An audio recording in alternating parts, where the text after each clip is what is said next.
Before time dared to breathe, a void gripped the cosmos, a suffocating darkness so ancient, so absolute, that even the concept of eternity bowed in terror. No light had ever dared to whisper, no sound had ever dared to break the silence, and life was a myth no one had dreamed. But in this infinite abyss, a presence stirred, a divine force cloaked in mystery, its power radiating like a storm, about to unleash chaos. Darkness reigned over the abyss, yet God's Spirit hovered above the waters, ready to work wonders. The angels, their celestial thrones trembling, felt a shiver ripple through the heavens. What if this act of creation was a forbidden defiance, a spark that would ignite a war with a darkness that predated even God himself, a darkness that had been waiting, hungering, for this very moment? With a single command, God transformed the void into something extraordinary. His voice, a cataclysmic roar that could shatter galaxies, thundered, "Let there be light." And in that moment, light didn't just appear, it erupted, a supernova of blinding fury that slashed through the darkness like a celestial blade, its radiance a defiant scream against the eternal night. Light was born. It wasn't mere illumination, it was a cosmic rebellion, a declaration that the shadows would kneel. God saw that the light was good and separated it from the darkness. He called the light day and the darkness night. Evening came, and morning followed. This was the first day.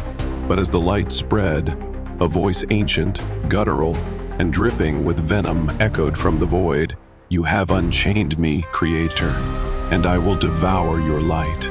The angels froze, their golden halos flickering. Had God just awakened the very enemy he sought to banish? On the second day, the heavens quaked as God's voice shattered the silence once more. Let there be an expanse between the waters to separate them. The waters, chaotic and untamed, roared as they parted, forming a sky that shimmered like a fractured mirror of the divine. God divided the waters in two, those below and those above, which God called sky. But the ocean below didn't submit, it rebelled, its waves rising like the jagged teeth of a beast, gnashing against the light, with a fury that shook the foundations of creation. Was this the darkness's first counterstrike? A primal force that had slumbered in the abyss since before the stars were born, now unleashed to wage war on God's new world. The angels clutched their swords, their celestial songs replaced by the drumbeat of dread. On the third day, the chaos bowed to divine will, or so it seemed. Let the waters under the sky gather into one place, and let dry ground appear. The earth surged from the ocean's depths, a titan of soil and stone that shoved the raging waves aside, while seas formed in the hollows, their surfaces deceptively calm. Greenery exploded across the land, a tapestry of life woven in defiance of the dark. God called the dry ground land and the gathered waters seas. Let the land produce vegetation, seed-bearing plants, and trees that bear fruit with seed, each according to its kind. But as the earth bloomed, a prophecy tore through the heavens, its voice a hiss of shadow. From this soil, a creature, will rise a child of light, or a harbinger of doom. I will be watching. The angel's wings faltered mid-flight. Who had spoken? And what did this ominous warning mean for the world below? On the fourth day, the heavens became a battlefield of light and shadow. God proclaimed, "Let there be lights in the sky to separate day from night, to mark seasons, days, and years." The sun blazed into existence, a molten sovereign that scorched the darkness with its fiery gaze, while the moon rose, a spectral queen draped in silver. Stars erupted like cosmic fireworks, their glow a defiant challenge to the void. But the moon's light bore a mark of corruption. A crimson scar pulsed at its core, a wound that whispered of the darkness's growing influence, as if it had already begun to claw its way into creation's heart. The angels drew their swords. What was this stain? And how had the shadow infiltrated so quickly? On the fifth day, life roared into being, a symphony of creation that drowned out the darkness, or so the angels hoped. Let the waters teem with living creatures, and let birds fly above the earth. Whales breached the ocean's surface, their thunderous songs shaking the deep, while birds soared, their wings painting the sky with bursts of color, their melodies a hymn to the Creator. But beneath the waves, a leviathan stirred a colossal shark, its scales black as the void, its eyes blazing with an unholy fire. It roared, its voice a harbinger of chaos. I am the shadow's herald, and this world will crumble beneath my jaws. The angel's celestial light dimmed what was this beast, and how had the darkness birthed such a monstrosity? On the sixth day, creation reached its crescendo, a moment that would echo through eternity. God declared, "Let us make mankind in our image, in our likeness, rule over every living creature." From the dust of the earth, God sculpted humanity, breathing life into their fragile forms, and they awoke, their eyes wide with wonder at the world around them. The angels wept at the sight of this new creation, a reflection of God's own divinity, destined to rule the earth. But as humanity's first breath filled the air, a scream tore through the heavens, a voice of pure malice that froze the angels in their tracks. "They are mine, Creator. Through them, I will unravel your light and plunge this world into eternal night." The heavens shook. What had God unleashed by creating a being so powerful, yet so vulnerable to the darkness's grasp? On the seventh day, God rested, His creation, a masterpiece of light, life, and harmony. But the darkness did not rest. It coiled in the shadows, its whispers now a cacophony of rage, its hunger a palpable force that seeped into the cracks of the new world. The angels, their voices trembling, gazed upon the earth below, their hearts gripped by a terror that would haunt the ages. What was this darkness that spoke with such certainty? And what horrifying fate awaited humanity if it fulfilled its sinister promise to unravel all of creation? In the dawn, of a world freshly woven from divine hands, the earth lay untouched, a canvas of raw potential waiting for life's first brushstroke. No shrub had yet appeared on the earth, and no plant had yet sprung up. For the Lord God had not sent rain on the earth, and there was no one to work the ground. But in this primal stillness, a sacred act was about to unfold, one that would birth humanity and set the stage for a love story shadowed by a looming mystery. Then the Lord God formed a man from the dust of the ground and breathed into his nostrils the breath of life, and the man became a living being. Adam opened his eyes to a world of wonder, his heart pounding with the rhythm of creation, his gaze drinking in the untouched beauty around him.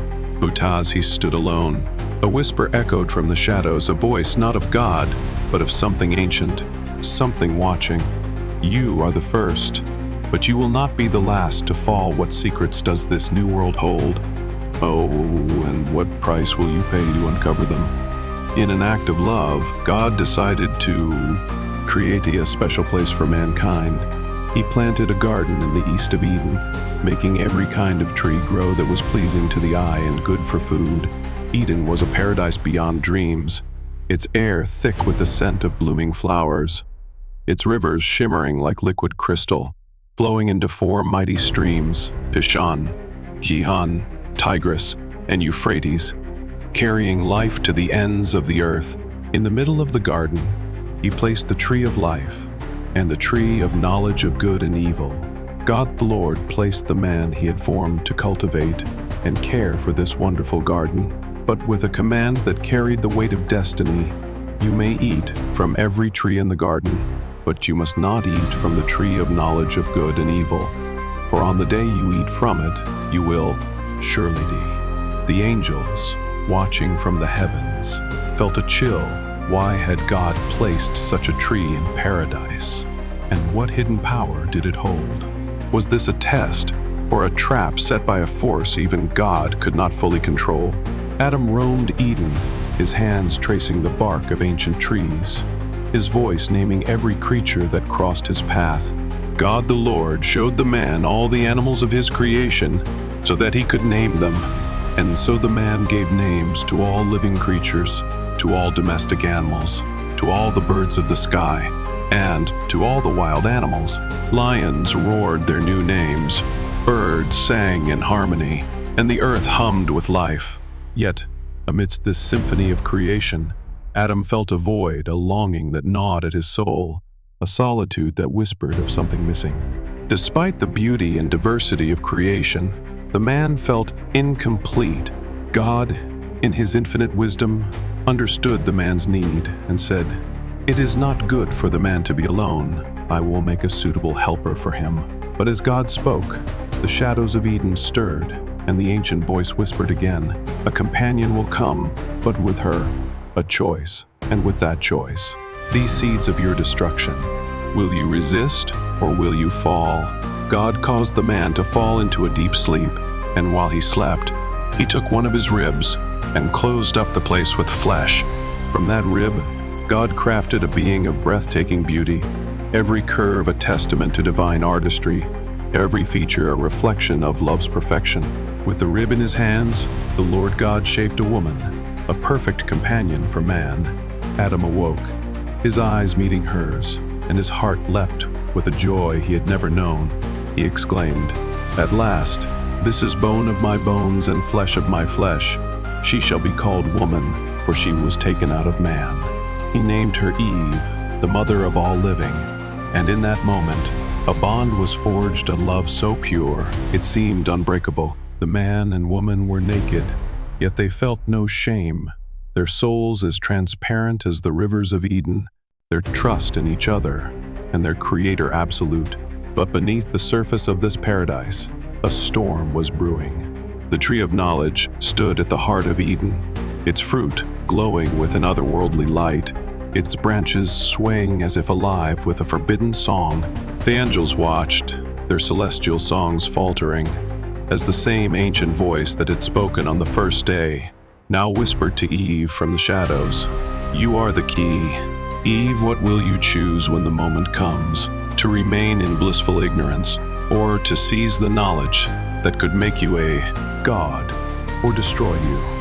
Adam and Eve walked hand in hand, their laughter echoing through Eden, unaware of the eyes watching from the dark, waiting for the moment their love would be tested, and the world they knew would change forever.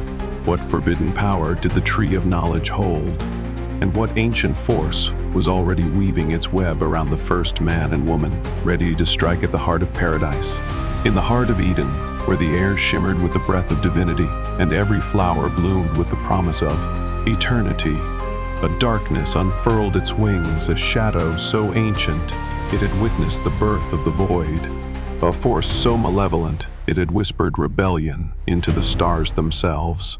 Adam and Eve, their love a radiant flame in the garden's eternal spring, danced through paradise, their laughter a symphony that rivaled the songs of angels. But in the deepest shadows of this sacred haven, a predator stirred, its eyes twin embers of cosmic malice, its hunger a force that could unravel creation itself.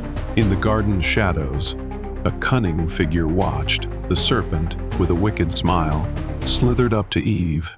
Its voice, a velvet blade dipped in venom, sliced through the stillness. Did God really say you must not eat from any tree in the garden? Eve froze, her heart skipping a beat, her innocence a fragile thread, stretched taut against the serpent's insidious intent. What cosmic betrayal was this serpent weaving, and what cataclysmic power did it seek to unleash by tempting Eve into the abyss of forbidden knowledge? Eve hesitated but replied innocently, "We may eat fruit from all the trees, except the tree of knowledge of good and evil." The serpent's gaze burned with a fire older than the stars, its voice a seductive growl that seemed to echo from the void itself. "You will not certainly die," it purred, each syllable forbidden melody. "Your eyes will be opened, and you will be like God, knowing good and evil." Eve turned to the tree of knowledge, its fruit glowing with a light that pulsed like a dying star, each beat whispering secrets that could shatter the heavens. The desire to know the forbidden burned in Eve's heart. The angels, their celestial thrones trembling, watched in dread. What was this serpent? A mere creature, or a vessel for a darkness that had defied God since before time began?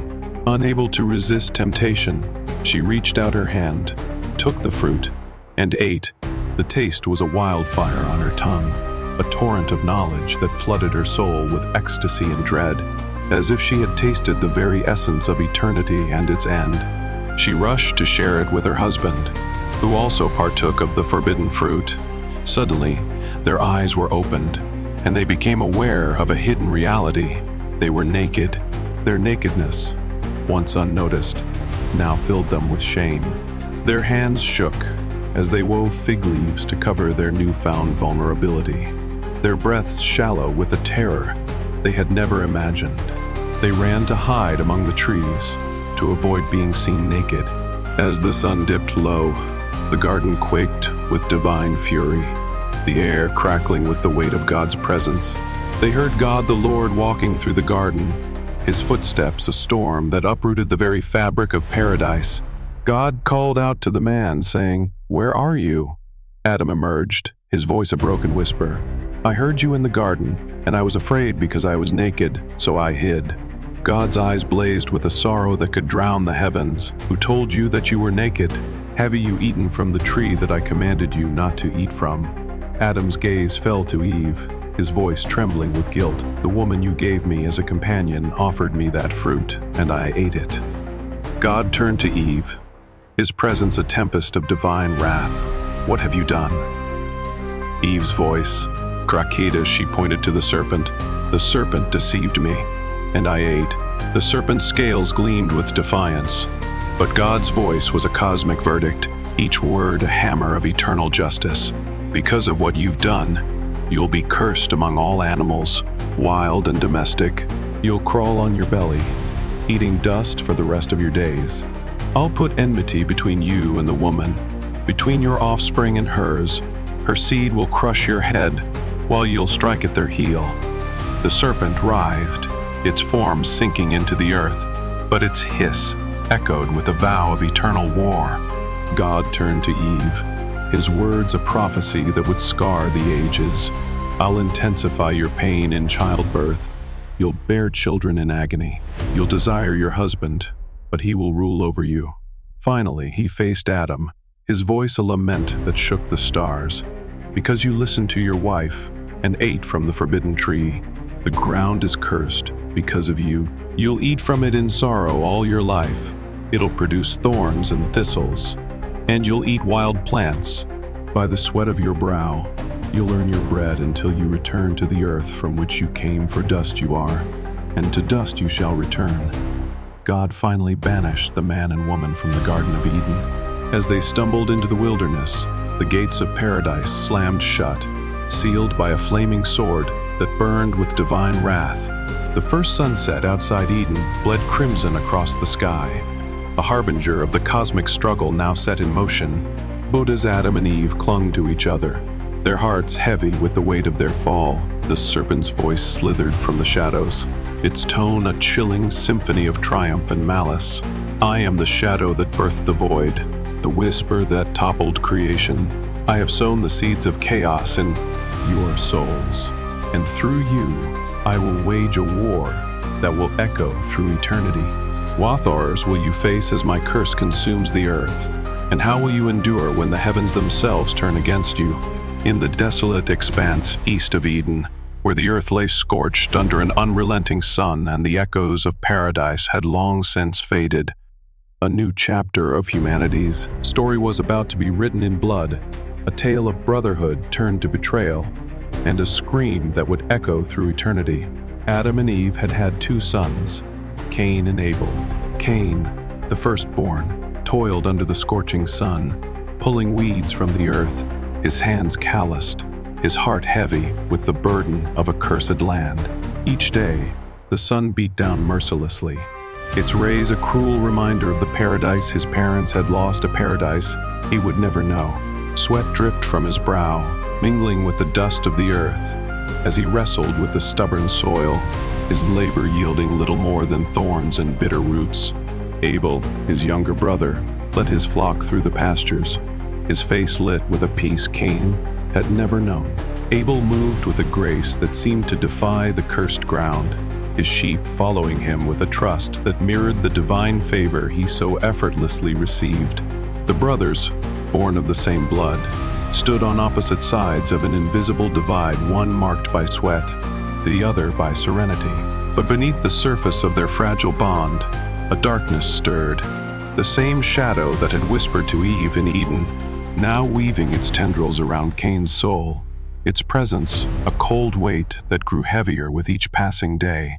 What ancient force had followed them from paradise, and what unspeakable act would it drive Cain to commit in its name? Cain's resentment had been simmering for months, a slow poison that seeped into his thoughts, tainting every moment of his labor.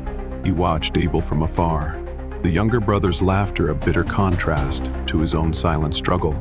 Abel's flocks multiplied, their wool soft and white as the clouds, their bleats a melody that seemed to mock Cain's barren fields. Each offering Cain brought to God withered stalks and shriveled grains was met with silence, while Abel's sacrifices, the fattest of his lambs, were accepted with a warmth Cain could feel even from a distance. One day Cain shouted, "Abel, God seems pleased with you, but not with my offerings. What do you have that I don't?" His voice was a jagged edge, raw with the bitterness of rejection, his fists clenched as if to strike the very air. Abel, stroking one of his lambs, calmly replied, "It's the heart, brother. God looks at the heart." Abel's words, simple yet piercing, struck Cain like a dagger, embedding themselves in his mind, festering like a wound that refused to heal. Abel's words echoed in Cain's mind. Days passed, and envy grew like a shadow within him. Each sunrise deepened Cain's resentment, his fields a mocking reminder of his failure, while Abel's flocks thrived, their bleats a constant hymn of divine favor. Cain's nights were sleepless, his dreams haunted by visions of Abel standing in a golden light, while he languished in darkness, his offerings rejected, his worth diminished. The darkness, sensing its moment, whispered to Cain under a starlit sky, its voice a chilling caress that slithered into his thoughts like a serpent. "You are the firstborn. Why should your brother be chosen over you? Take what is rightfully yours, and let the earth drink his blood as your offering." The angels in heaven, their wings heavy with dread, watched as Cain's heart turned to stone, his once warm eyes now cold with a hatred that mirrored the void itself. What had this darkness promised Cain, and what price would humanity pay for his choice? One night under a star-studded sky, Cain made a decision. "Come to the field with me tomorrow," he told Abel, his eyes hiding his true intentions. Abel nodded, unsuspecting, his trust in his brother unshaken, despite the storm brewing in Cain's heart. At dawn, the brothers met in the fields, the air thick with an unspoken tension that weighed heavier than the morning mist. The sun rose, casting long shadows across the barren land, its light unable to pierce the darkness that now clung to Cain like a second skin. The tension was palpable, the air heavy. Cain's voice was a dangerous whisper as he stepped closer, his shadow falling over Abel like a shroud. "Why does God favor you and not me?" Abel, his eyes soft with sincerity, replied, "It's our faith." Cain, "God wants us to give our best with sincerity." But Abel's words, meant to heal, only fueled the inferno in Cain's heart. He didn't see the storm brewing in his brother's gaze, the storm that had been nurtured by the darkness's whispers. Suddenly, the calm of the field was shattered by a dull thud. Cain's hand, trembling with a mix of rage and fear, gripped a jagged stone he had hidden behind his back. Cain, with a stone in hand, struck Abel on the head. The blow was swift, brutal, the crack of stone against skull echoing like a thunderclap across the barren land, a sound that seemed to reverberate through the heavens themselves. Abel fell to the ground, his eyes filled with surprise and pain. "Cain, my brother," he murmured, before his voice was silenced forever. Blood poured from the wound, a crimson river that stained the earth, each drop a testament to the bond that had been shattered. The once vibrant earth, a stage for life, became the first witness to history's oldest crime. Abel's blood soaked the ground, crying out to heaven for justice. Cain, his hands trembling and stained red, stared in horror At what he'd done, the stone slipped from his grasp, clattering to the ground as if it, too, bore the weight of his sin. The earth beneath his feet pulsed with Abel's blood, each drop a scream that tore through the fabric of creation, reaching the throne of God himself. A cry so piercing it seemed to shake the stars from the sky. The sky darkened, storm clouds gathering as if the heavens themselves wept for the loss of Abel's gentle soul. A voice thundered in his mind, powerful and all-knowing. "Where is your brother Abel?" Cain's voice cracked, his defiance a fragile mask for the guilt that now consumed him. "I don't know, am I my brother's keeper?" But God's voice was a storm of divine wrath, each word a lightning bolt that struck at Cain's core. "Your brother's blood cries out to me from the ground. You are cursed, banished from this land that has opened its mouth to receive your brother's blood." The ground beneath Cain quaked, splitting open as if to swallow him whole, its once fertile soil now a barren wasteland, a testament to the curse now etched into humanity's story. The earth groaned, its surface cracking like a broken heart, as thorns and thistles sprouted where Abel's blood had fallen, a permanent scar on the land that would forever bear the weight of this first murder. The angels wept, their tears falling like rain, for they knew this was no mere act of violence. This was the darkness's first victory, a wound that would bleed through the ages, a harbinger of the suffering that would now shadow humanity's path.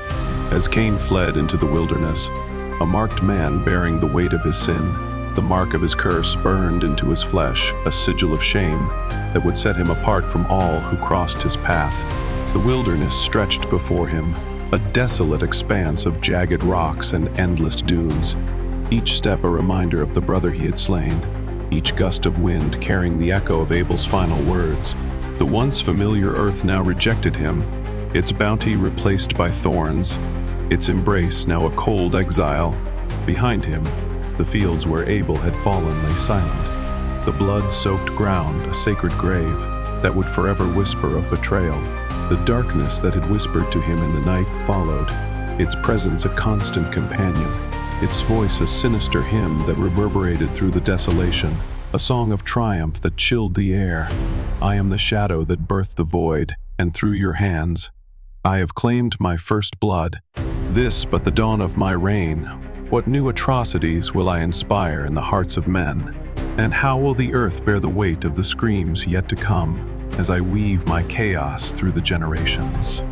In a world drowning in its own depravity, where the air reeked of violence and the earth groaned under the weight of humanity's sin, a storm was brewing, one that would not only wash away the wicked, but rewrite the very fabric of creation.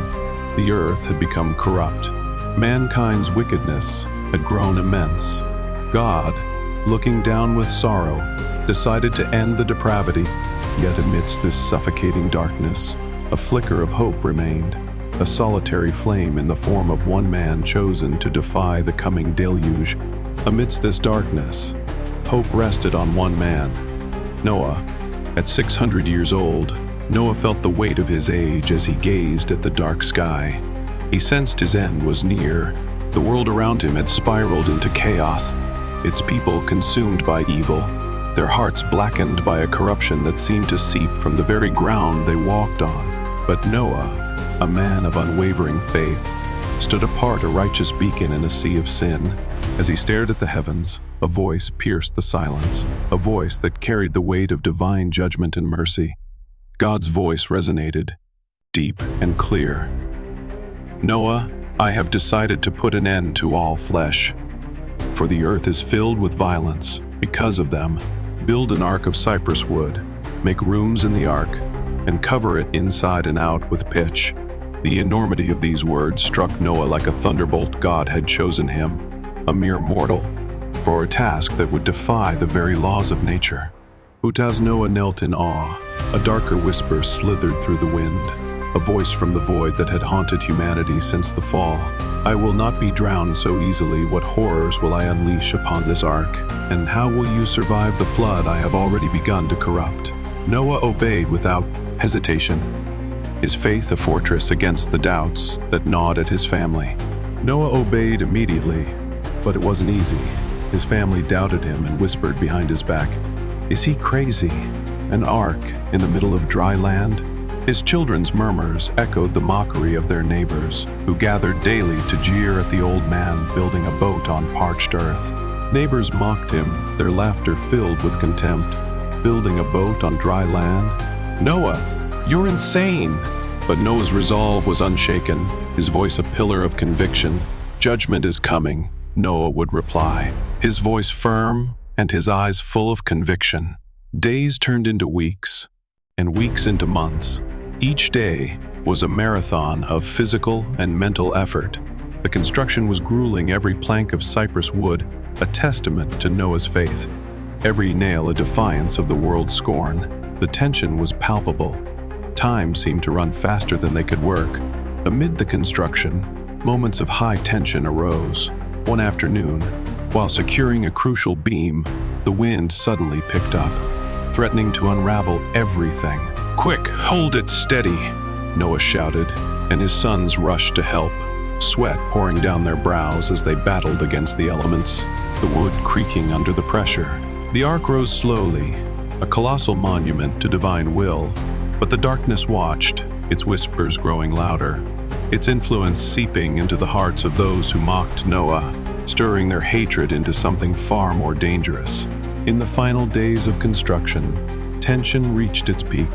Clouds began to form on the horizon, a constant reminder of the impending storm. The sky turned an ominous gray, the air thick with the scent of rain and the weight of divine wrath. Then God commanded, "Enter the ark, you and all your household. For I have seen that you are righteous before me in this generation. Take with you 7 pairs of every clean animal, male and female, and a pair of the animals that are not clean, the male and its mate, also 7 pairs of the birds of the heavens, male and female, to keep their offspring alive on the face of all the earth. For in 7 days I will send rain on the earth 40 days and 40 nights, and every living thing that I have made I will blot out from the face of the ground.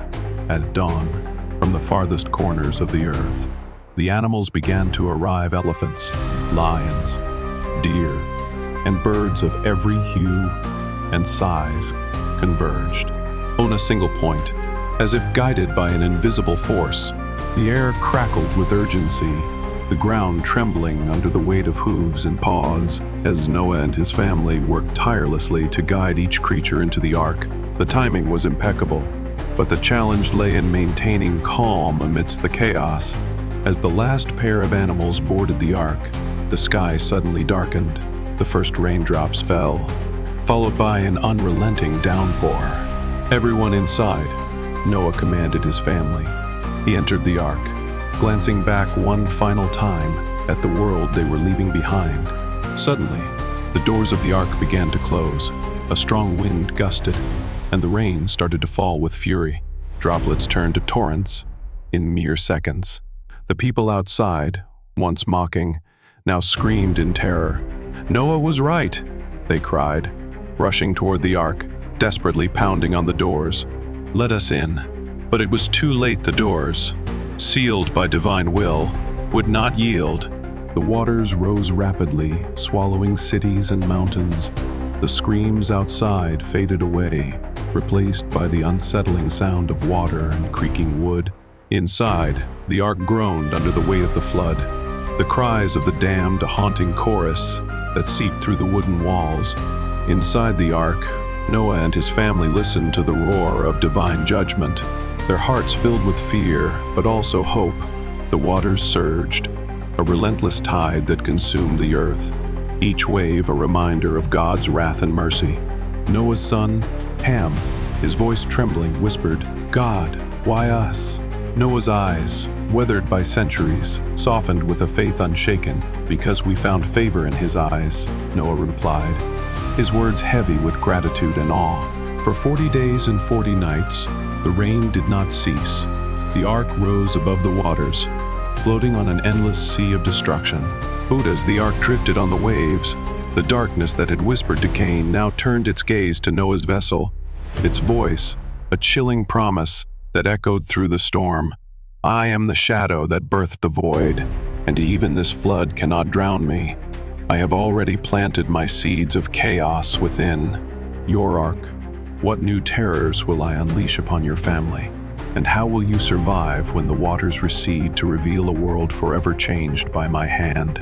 In the aftermath of the Great Flood, where the waters had receded to reveal a world reborn, the earth stood as a canvas of second chances, a fragile new beginning for humanity, cleansed of its former sins. Yet, beneath this veneer of renewal, the ancient darkness that had whispered to Eve and driven Cain to murder lingered, its hunger undeterred by the deluge, its gaze now fixed on the man who had defied the waters. Noah, having fulfilled his mission, decided to plant a vineyard. In time, the vines grew and bore fruit, and Noah, hoping to celebrate new life, made wine. The patriarch, who had stood as a beacon of righteousness through the flood's wrath, sought solace in the fruits of his labor. A moment of respite after centuries of trial. But as the moon rose over the renewed earth, casting its silver light on the vineyard, the darkness stirred, its voice a sinister lullaby that whispered of weakness and betrayal. Even the righteous can fall. What new curse will I weave through your lineage? Noah, under the watchful gaze of this moonlit night, one evening after a hard day's work, Noah drank from the fruit of his vineyard. The wine, strong and intoxicating, soon took effect. The patriarch, his body weary from years of toil, succumbed to the wine's embrace, its warmth, a deceptive comfort that dulled his senses. Noah, unaware, fell asleep in his tent, naked and exposed. The moonlight filtered through the tent's thin walls, casting shadows that danced like specters over his vulnerable form. Ham, one of his sons, entered the tent and saw his father in this state. Instead of shielding his father's dignity, Ham's heart, tainted by the same darkness that had haunted his ancestors, turned to mockery. Instead of covering him and respecting his dignity, Ham went out and mocked him to his brothers. "Come look at old Noah, he's drunk and naked," Ham said, his voice filled with contempt. His words, sharp and cruel, cut through the night, a betrayal that echoed the sins of Eden, a reminder that the flood had not washed away the capacity for human weakness. Shem and Japheth, upon hearing Ham's words, looked at their brother with disapproval. "This isn't right," Shem said sternly. Without another word, they took a blanket, walked backward to avoid seeing their father's nakedness, and respectfully covered him. Their actions were a silent rebuke, a testament to their honor in the face of Ham's scorn. But the damage was done. The darkness had found its foothold, its whispers now a triumphant hiss. The next morning, Noah awoke. The wine's hangover was nothing compared to the humiliation he felt upon learning what had transpired. The patriarch's heart sank as Shem and Japheth recounted Ham's betrayal, their voices heavy with sorrow. Noah's eyes, once bright with the fire of faith, now burned with a mix of pain and fury as he turned to his youngest son. "Ham, what have you done?" he asked, his voice filled with pain and disappointment. Ham, seeing the fury in his father's eyes, remained silent, his defiance a mask for the shame that now gnawed at him. The air in the tent grew heavy, the weight of Noah's words pressing down like the floodwaters he had once survived. Noah, overcome with anger and sorrow, pronounced a curse. "Cursed be Canaan. A servant of servants shall he be to his brothers." Then Noah turned to Shem and Japheth, who had covered him with respect. "Blessed be the Lord, the God of Shem, and let Canaan be his servant. May God enlarge Japheth, and let him dwell in the tents of Shem, and let Canaan be his servant." The curse, spoken under the moon's cold gaze, reverberated through the earth, a prophecy that would shape the destinies of nations, a mark of division that would echo through the ages. The angels, watching from the heavens, felt a chill. This curse was no mere punishment. It was a crack in the foundation of the new world, a gateway through which the darkness could seep once more. Noah, the righteous man who had survived the flood, was also human and susceptible to weaknesses. As he stood before his sons, his voice still trembling with the weight of the curse, the patriarch, felt the burden of his humanity more keenly than ever. The vineyard, once a symbol of renewal, now stood as a testament to his fall, a reminder that even the righteous could stumble. But the darkness that had whispered to Ham was not finished. It slithered through the shadows of the vineyard, its presence a constant menace, its voice now a roar of triumph. I am the shadow that birthed the void, and through this curse, I have sown discord among the righteous. I have turned a father against his son, and a brother against his kin. What new divisions will I carve into the heart of humanity, and what horrors will unfold as my influence grows in the shadow of this moonlit betrayal? In the vast plains of Shinar, where the earth stretched endlessly beneath a sky that seemed to mock humanity's smallness, a new ambition ignited, a dream born of pride, a defiance that would challenge the very heavens. Humanity continued to multiply and migrate eastward. Eventually, they settled in the land of Shinar. With a single language and a shared purpose, they spoke proudly. Let's build a city for ourselves, with a tower that reaches the heavens. Let us make a name for ourselves, so that we won't be scattered over the face of the whole earth. The people, united by one tongue, dreamed of immortality through stone. Their voices a chorus of hubris that echoed across the plains, a symphony of defiance that drowned out the whispers of the wind. Men, women, and children gathered in the shadow of their shared vision, their hands eager to shape the clay, their hearts burning with the desire to etch their names into the fabric of the cosmos. But as they laid the first bricks, a shadow stirred the same ancient darkness that had whispered to Eve in Eden, driven Cain to murder, and sown discord in Noah's family. It slithered through the crowd, its presence a cold wind that carried the scent of ash and ruin, its voice a sinister promise that chilled the air. Build your tower to the stars, but what divine wrath will you provoke? And what chaos will I unleash when your pride reaches its peak? Brick by brick, the tower rose, each level a testament to human ambition. The people worked with a fervor that bordered on obsession, their hands bleeding from the rough clay, their voices chanting in unison as they hauled stones under the blazing sun. The air was thick with the scent of sweat and baked earth, the rhythmic thud of hammers against stone, a heartbeat that pulsed through the plains.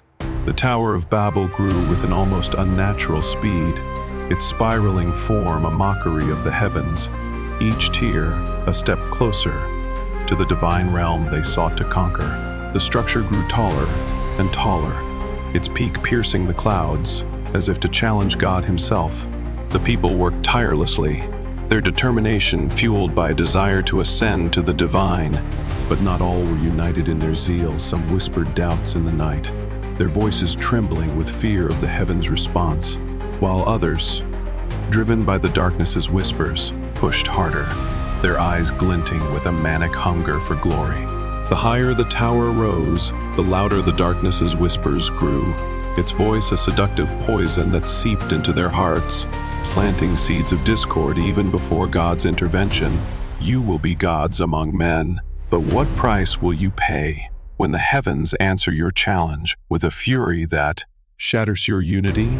The angels, watching from above, trembled, their songs of praise faltered as they sensed the storm brewing in the heavens, a storm that would not spare the proud.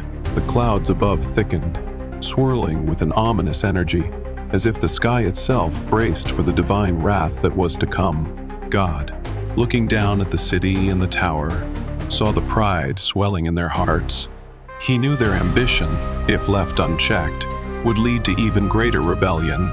The tower, now a jagged silhouette against the horizon, stood as a monument to humanity's hubris, its peak daring to touch the realm of the divine. This is only the beginning of what they will do, God declared. Nothing they plan to do will now be impossible for them.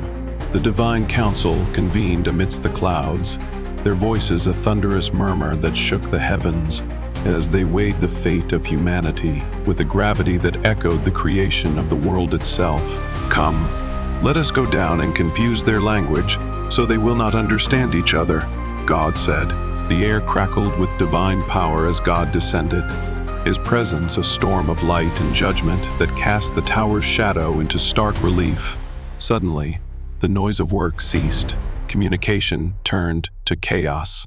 The once unified language fractured into countless dialects, a cacophony of voices that drowned out the rhythm of their labor. Workers shouted at one another, unable to understand. The bricklayer could no longer comprehend the architect. The laborers argued in frustration, their voices a cacophony of unfamiliar sounds. The tower, once a symbol of their unity, became a battlefield of confusion. Bricks fell from scaffolding, their crashes swallowed by the din of discordant shouts. Tools were cast aside in anger, their clatter a mournful dirge for the dream that had united them. The project came to a grinding halt.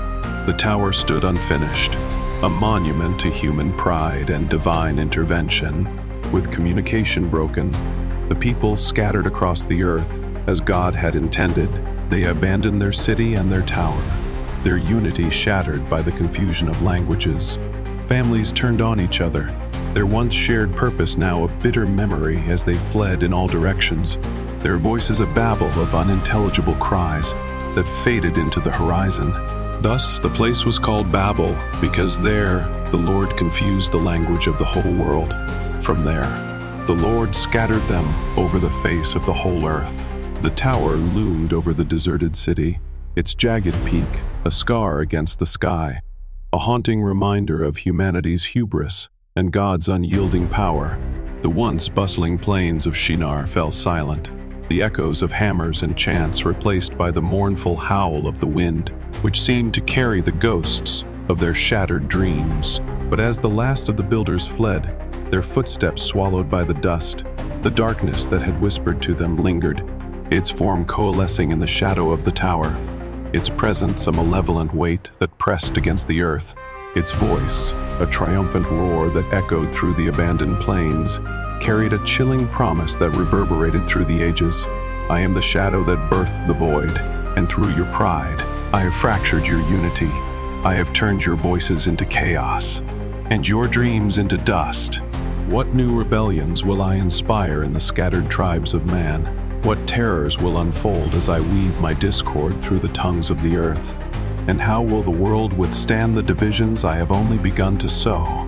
In the rugged wilderness of Canaan, where the earth whispered ancient secrets through its craggy stones, and the stars bore witness to divine promises etched in the heavens, Abraham walked a path of faith, a path that had led him from the distant city of Ur to a land of covenant, from the despair of barrenness to the miracle of a son born in his old age. Isaac, his laughter, his joy, was the living proof of God's promise. A child who had filled Abraham's twilight years with hope, but now, as the dawn broke over the horizon, painting the sky in hues of gold and crimson, a shadow loomed, one that would test the very core of his devotion. A trial that would pierce deeper than any before. God decided to test Abraham's faith. Take your only son Isaac, whom you love, and go to the land of Moriah, and offer him there. As a burnt offering on one of the mountains I will show you. The words struck Abraham like a thunderbolt, each syllable a dagger to his heart. Isaac, the child of promise, the laughter of his old age, the fulfillment of God's covenant, was to be sacrificed. Abraham's knees buckled, his breath catching in his throat as the command echoed in his mind. A cruel juxtaposition to the promises God had made. How could the God who had given him this son now demand his life? Yet, even as his soul trembled with the weight of the unthinkable, Abraham's faith held firm, a beacon against the darkness that had haunted humanity since Eden, a darkness that had whispered to Eve, driven Cain to murder, and fractured Noah's family. But as he prepared for the journey, gathering the wood with hands that shook, that same ancient darkness stirred, its voice a venomous whisper that slithered through the morning mist, cold and insidious. Will you truly slay your son, Abraham, or will this test break you? And what new chaos will I unleash if you falter on this sacred mountain? Abraham rose early the next morning, saddled his donkey, and took 2 servants, and his son Isaac. He cut the wood for the burnt offering and set out for the place God had told him. The journey to Moriah was a silent pilgrimage, each step a battle between faith and fear, the crunch of gravel beneath their feet, a grim metronome to Abraham's tormented thoughts. Isaac walked beside him, the boy's laughter a painful reminder of the life Abraham was commanded to end. The weight of the wood on Isaac's shoulders was a cruel foreshadowing of the altar to come, and Abraham's heart ached with every glance at his son's innocent face. For 3 days they traveled, the sun rising and setting in a relentless cycle, each dawn a mockery of the hope Abraham clung to. His mind raced, torn between obedience and the primal instinct to protect his child. Could this be a test of his trust, or had God forsaken the covenant? The darkness whispered doubts, its voice a constant torment. Will you raise the knife, Abraham, or will you defy your God and face my wrath instead? On the 3rd day, Abraham looked up and saw the place in the distance. The mountain of Moriah loomed like a judge, its peak shrouded in mist, its slopes steep and unforgiving. He told his servants, "Stay here with the donkey while the boy and I go over there. We will worship and then come back to you." The words tasted like ash on his tongue. How could he speak of returning when he might leave the mountain alone? Abraham took the wood for the burnt offering and placed it on Isaac, while he himself carried the fire and the knife. The fire flickered in his hand, its warmth a stark contrast to the cold dread in his heart, and the knife weighed heavy, its blade a silent promise of the act he could not fathom. As they ascended the mountain, the air grew heavy with divine purpose, the rocky path beneath their feet, a testament to the trials Abraham had already endured. The wind howled through the crags, a mournful wail that seemed to echo Abraham's inner turmoil. Isaac, unaware of the fate that awaited him, walked with a child's curiosity, his small hand occasionally brushing against his father's. As the two of them walked on together, Isaac spoke up, "Father." "Yes, my son," Abraham replied, his voice steady despite the storm raging within. The boy asked, "Here are the fire and the wood, but where is the lamb for the burnt offering?" The question pierced Abraham's heart like a spear, his throat tightening as he fought back tears. Abraham's heart clenched, his voice steady despite the storm within. "God himself will provide the lamb for the burnt offering, my son." The words were a prayer, a desperate plea to the God who had promised so much, a hope that this command was not the end of the covenant, but a test of its depth. They reached the summit, a desolate plateau where the wind howled like a mourner's cry, its gusts carrying the scent of dust and destiny. Abraham built an altar there and arranged the wood. He bound his son Isaac and laid him on the altar on top of the wood. Isaac, his eyes wide with trust, lay still as his father's trembling hands tied the ropes. The boy's innocence, a stark contrast to the knife gleaming in Abraham's grip, its blade reflecting the pale light of the rising sun. Then he reached out his hand and took the knife to slay his son. The blade caught the sunlight, its edge a cold promise of obedience, as Abraham's faith battled the agony of a father's love, a love that screamed to spare his son, to defy the command, to run from this mountain and never look back. His hand shook, the knife hovering above Isaac's chest, the boy's steady breathing a cruel reminder of the life he was about to end. But at that moment, the heavens roared, a sound that shook the mountain to its core, and an angel of the Lord called out from heaven, "Abraham, Abraham." "Do not lay a hand on the boy," he said. "Do not do anything to him. Now I know that you fear God, because you have not withheld your son, your only son, from me." Abraham's hand froze, the knife slipping from his fingers and clattering to the stone as tears streamed down his face, his body racked with sobs of relief and gratitude. Abraham looked up and saw a ram caught by its horns in a thicket. So he went over and took the ram and offered it as a burnt offering instead of his son. The ram's blood stained the altar, its smoke rising to the heavens as a testament to God's mercy, a sign that the covenant endured. Abraham called that place, "The Lord will provide," and to this day it is said, "On the mountain of the Lord it will be provided." The altar smoked with the ram's sacrifice, a fragrant offering that sealed God's promise. But as Abraham and Isaac descended the mountain, their steps lighter yet forever changed. The darkness that had watched from the shadows let out a hiss of frustration. Its form, slithering through the rocks, like a serpent denied its prey. Its voice, a chilling promise that echoed through the crags, carried a vow that would haunt Abraham's lineage for generations. I am the shadow that birthed the void. And though you have passed this test, Abraham, I will not be denied your faith has spared your son today. But what new trials will I bring to your descendants? What sacrifices will they face as I weave my chaos through the generations? And how will they endure when the echoes of this mountain resound in their darkest hours? In the shadowed lands of Canaan, where the earth bore the scars of ancient covenants, and the stars whispered of destinies yet to unfold, Jacob, son of Isaac, walked a path forged by struggle and deception, a path that had seen him steal his brother Esau's birthright and blessing, a path that had led him to flee to Haran, to build a family and wealth under the watchful eye of his uncle Laban. Now, years later, Jacob returned to his homeland, his heart heavy with the dread of Esau's wrath. A brother whose anger had simmered for decades, Jacob decided to return to his homeland. But the looming threat of Esau's wrath filled him with dread. As he approached Canaan, the weight of his past sins pressed down like the desert sun, each step a reminder of the reckoning that awaited. As Jacob approached the land of Canaan, he sent messengers ahead to Esau, hoping to reconcile. But the night before he was to face his brother, Jacob stood at the edge of the Jabbok River, its dark waters reflecting the turmoil in his soul. The darkness that had haunted humanity since Eden, the same shadow that had whispered to Eve, driven Cain to murder, and fractured the unity at Babel stirred once more, its voice a chilling murmur that echoed through the night. You seek reconciliation, Jacob, but what divine encounter awaits you at this river, and what new name will emerge from the chaos I have woven into your fate?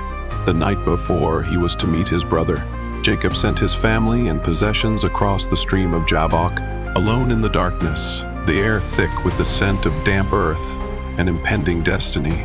Jacob stood vulnerable, his heart a battlefield of fear and hope.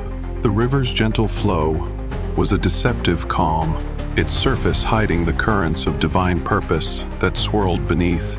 Alone in the darkness, Jacob was suddenly confronted by a mysterious man. The figure emerged from the shadows, his form shrouded in an otherworldly light, his presence a storm of divine power that made the air crackle with tension. The two wrestled until the break of dawn, their struggle intense and relentless. Jacob's muscles strained, his breath coming in ragged gasps as he grappled with the stranger, their bodies locked in a dance of strength and will. The ground beneath them shook with the force of their struggle, the river's waters trembling as if bearing witness to a cosmic battle.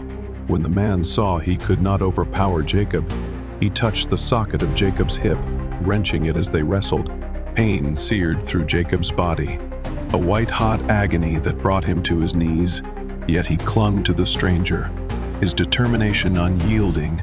The man then said, "Let me go, for it is daybreak." But Jacob replied, "I will not let you go unless you bless me." "What is your name?" the man asked. "Jacob," he answered. Then the man declared, "Your name will no longer be Jacob, but Israel, because you have struggled with God and with humans, and have overcome." Jacob called the place Peniel, saying, "It is because I saw God face to face, and yet my life was spared." The sun rose above him as he passed Peniel, and he was limping because of his hip. The dawn bathed the river in golden light, its rays illuminating the man now called Israel, a name that marked him as one who had wrestled with the divine and emerged transformed. This encounter left a permanent mark on Jacob, both physically and spiritually. His limp was a testament to the struggle, a reminder of the night he had faced God and lived, but his new name Israel was a banner of victory, a promise of a nation that would rise from his lineage. Yet, as Jacob stood on the banks of the Jabbok, the darkness that had watched the struggle from the shadows let out a hiss of frustration. Its voice, a chilling promise that echoed through the morning air. I am the shadow that birthed the void, and though you have earned a new name, Israel, I will not be silenced. What new struggles will I bring to the nation that bears your name? And what trials will they face as I weave my chaos through the generations that follow? In the sun-scorched fields of Canaan, where the earth bore the weight of ancient covenants and the dreams of patriarchs whispered through the wind, a young man named Joseph stood apart, beloved by his father, yet despised by his brothers, his life a spark that would ignite a saga of betrayal, triumph, and redemption. Jacob, now called Israel, had 12 sons, but he loved Joseph the most, giving him a richly ornamented robe, a coat of many colors. The coat, a vibrant tapestry of reds, blues, and golds, shimmered in the sunlight, a symbol of Jacob's favor that draped Joseph like a royal mantle. But its beauty was a curse, as much as a blessing, for the sight of that coat stirred jealousy in the hearts of Joseph's brothers, who despised him for his father's favoritism. The brothers' resentment grew like a wildfire, their whispers of hatred a stark contrast to the love Jacob showered on his favored son. Adding fuel to their fury, Joseph began sharing his dreams with them. In one dream, he saw himself and his brothers binding sheaves in the field. Suddenly, his sheaf rose while the others bowed to his. The vision inflamed their anger, and they shouted, "Who are you to rule over us?" Another dream followed, where the sun, moon, and 11 stars bowed to him. Even his father Jacob rebuked him for this, saying, "What is this dream you had? Will your mother and I and your brothers actually come and bow down to the ground before you?" But as Joseph's dreams echoed through the family, the ancient darkness that had haunted humanity since Eden, the shadow that had whispered to Eve, driven Cain to murder, and fractured Babel stirred once more its voice, a chilling promise that slithered through the fields. Your dreams will make you a king, Joseph. But what betrayal will they provoke, and what new chaos will I unleash through the jealousy I have sown in your brothers' hearts? One day, while the brothers were tending their flocks in the fields, they saw Joseph approaching from a distance. Consumed by envy, they devised a plan. Let's kill him and throw him into one of these cisterns, and say a wild animal devoured him. Then we'll see what comes of his dreams. The brothers' voices dripped with malice, their hands itching to tear faded coat from Joseph's body and end the dreams that mocked their pride. But Reuben, the eldest, hoping to save him, protested, "Let's not take his life." Instead, they stripped him of his robe and threw him into a dry cistern. Joseph's cries echoed from the depths, his pleas swallowed by the unyielding stone. As his brothers turned away, their hearts hardened by years of resentment.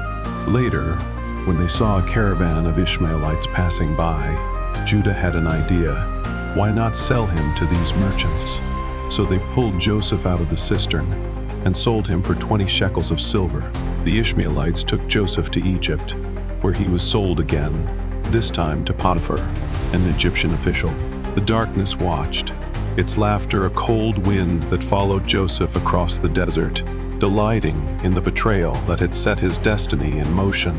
In Egypt, Joseph's journey was marked by trials that would have broken a lesser man. He was falsely accused by Potiphar's wife and thrown into prison, but even there, God's presence remained with him. In the dank cells of Pharaoh's dungeon, Joseph's spirit endured, his dreams a flickering light in the darkness. In prison, Joseph interpreted the dreams of 2 fellow prisoners, the Pharaoh's cupbearer and baker. His interpretations came true. The cupbearer was restored to his position, while the baker was executed.